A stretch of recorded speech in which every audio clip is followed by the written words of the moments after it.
مغربی بنگال میں B J پی کے نوانہ مارچ کے دوران احتجاجی کارکنوں کی پولیس کے ساتھ جھڑپیں، بعض علاقے عملاً میدان جنگ میں تبدیل۔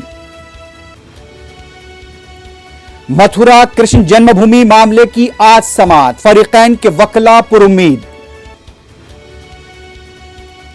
پارلیمنٹ کی نئی عمارت کو امبیڈکر سے موسوم کیا جائے، تلنگانہ اسمبلی میں قرارداد منظور، مجلس کی تائید۔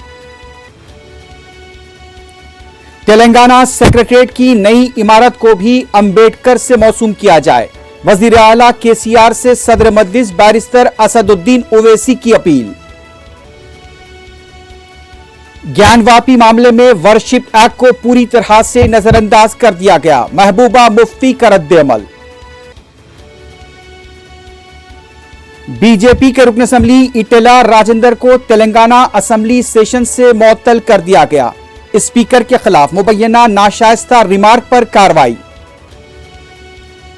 ٹیچرز اور لیکچررز کی جائیدادوں پر تقررات، ٹیکس اور دوسرے اہم امور پر مجلس کے ارکان اسمبلی نے کیا حکومت کو متوجہ۔ سکندرآباد روبی ہوٹل کے سیلر میں آگ لگنے کے واقعے میں ہلاکتوں کی تعداد 8 ہو گئی، مرکزی اور ریاستی حکومت کی طرف سے مہلوکین کے ورثاء کو ایکس گریشیا کا اعلان۔